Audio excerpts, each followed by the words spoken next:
అందరికీ నమస్కారం. నేను మీ సులోచన సంపంగి. Welcome to my channel. ఈరోజు ఒక మంచి టేస్టీ పచ్చడిని తయారు చేసుకుందామండి. పల్లీల పచ్చడి రోట్లో ఎలా చేసుకోవాలి ఏంటనే దాని గురించి ఈరోజు చూసేద్దాం.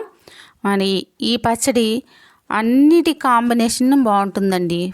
అన్నంలోకి బాగుంటుంది, అలాగే దోశల్లోకి, ఇడ్లీ, చపాతీ, పూరిలో కూడా చాలా బాగుంటుంది అన్నమాట. కాంబినేషన్గా చాలా బాగుంటుంది. మరి ఈ పచ్చడిని రెడీ చేసేసుకుందామా.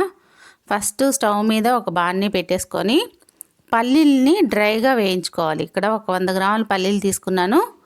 100 గ్రాముల పల్లీలు ఇట్లా డ్రైగా వేయించుకోవాలన్నమాట. పొయ్యి మీద పెట్టేసి మూకుడిని దానిలో పల్లీలు వేసుకొని వేయించుకోవాలి. చూడండి, మీడియంలోనే ఉండాలన్నమాట. మనకు ఫ్లేమ్ అనేది హైలో ఉంటే పైన వరకే వేగుతాయి. మీడియంలో ఉంచుకొని చక్కగా వేయించుకోవాలి. ఇవి వేగిన తర్వాత పక్కన పెట్టేసి ఎండుమిర్చి తీసుకున్నానండి. ఒక 15 ఎండుమిర్చి తీసుకొని ముక్కలుగా చేసుకున్నాను. ఇలా వీటిని కొంచెం ఆయిల్ వేసి వేయించిన తర్వాత కొంచెం జీలకర్ర దీనిలో వేస్తున్నాను. చూడండి, ఎండుమిర్చి ఊరికినే వేగిపోతాయి. హైలో మాత్రం పెట్టకూడదు. ఎండుమిర్చిని వేయించేటప్పుడు చాలా సిమ్లోనే ఉంచి వేయించుకోవాలన్నమాట. ఇలా ఎండుమిర్చి త్వరగా వేగిపోతాయి. వేగిన తర్వాత జీలకర్రని యాడ్ చేసుకోవాలి. యాడ్ చేసుకున్న తర్వాత చూడండి, జీలకర్ర కూడా వేగిపోయింది కదా. మన దగ్గర కరివేపాకు అవైలబుల్ ఉంటే కరివేపాకు కూడా వేసుకోవచ్చు ఈ టైంలో. మరి ఎంత చెట్లు రాలే కాలం కాబట్టి కరివేపాకు అనేది దొరకలేదు నాకు, దానికోసం వేయట్లేదు. చూడండి, ఇట్లా కరివేపాకు కూడా మీరు వేసుకోండి. చాలా టేస్టీగా ఉంటుంది. చాలా స్మెల్ అనేది చాలా బాగుంటుంది అనమాట.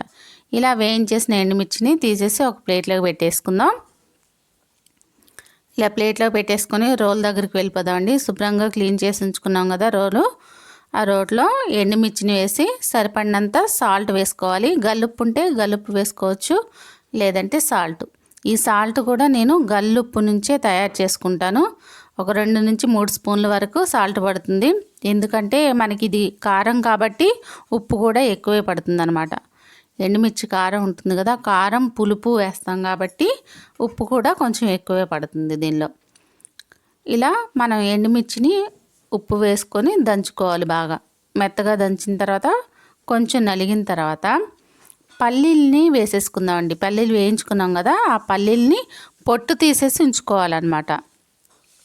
పల్లీలకి అంతా కూడా చల్లారిన తర్వాత పొట్టు అంతా తీసేసి మనం ఇట్లా పక్కన పెట్టేసుకొని ఇప్పుడు ఈ రోట్లోకి యాడ్ చేసేసుకుందాం. ఎండుమిర్చి కొంచెం నలిగాయి కదా, అలా ఈ పల్లీలను కూడా వేసుకొని చూసుకోండి, ఇట్లా దంచుకోవాలన్నమాట. ఇలా చూడండి, ఇట్లా మొత్తం అంతా కూడా దంచాలి. కొంచెం ఓపికగానే దంచుకోవాలి. ఈ రోట్లో అనేది త్వరగా అనేది మనకి నలగవు. మిక్సీలో అయితే వెంటనే సెకండ్స్లో నలిగిపోతాయి, కానీ రోట్లో మాత్రం మన శక్తి అంతా చూపించాల్సిందే. కానీ టేస్ట్ కూడా అంతే బాగుంటుంది. మనకి ఇక్కడ చూడండి, ఆల్మోస్ట్ పల్లీలు కూడా నలిగిపోయాయి. ఎండుమిర్చి పల్లీలు 2 నలిగిపోయాయి. చూసారా, ఇలా దంచడం అనేది చాలా కష్టం అండి నిజంగా. చూడండి, ఒక చేత్తో అట్లా తోస్తూ ఒక చేత్తో దంచుతూ ఉండాలి. ఇట్లా మనం చింతపండుని నానబెట్టుకున్న వాటర్ని యాడ్ చేసుకోవాలి. ఈ టైంలో నలిగిపోయింది కదా పల్లీలను ఎండుమిర్చి, అప్పుడు మనం చింతపండు నానబెట్టుకొని ఉంచుకున్నాం. చింతపండు నానబెట్టి ఉంచుకున్న వాటర్ని వేస్తూ ఇలా రుబ్బుకోవాలి. చూడండి, ఇట్లా రుబ్బుతున్నాం కదా, మంచిగా మెత్తగా నలుగుతుంది మనకు పచ్చడి అనేది. ఇప్పుడు దీనిలోకి నానబెట్టుకున్న చింతపండును కూడా వేసేద్దాం. ఒక చిన్న నిమ్మకాయ సైజ్ అంత చింతపండుని తీసుకోవడం జరిగింది. అది నానబెట్టుకుని ఉంచుకున్నాం మనం. ఇప్పుడు దీనిలోకి వేసేసుకుంటున్నాం. ఈ పచ్చడిలోకి చింతపండుని వేసేసుకుంటున్నాం. చూడండి, ఇట్లాగా చింతపండు గింజలు లేకుండా చూసుకొని రోట్లోకి వేసేసుకోవాలి. మనకి చింతపండు కంటే గింజలు ఎక్కువ ఉంటున్నాయి కదండి చింతపండులో. ఆ గింజలను తీసేసి చింతపండుని వేసుకోవాలి. వెయిట్ కోసం గింజలతో పాటు వేస్తారు.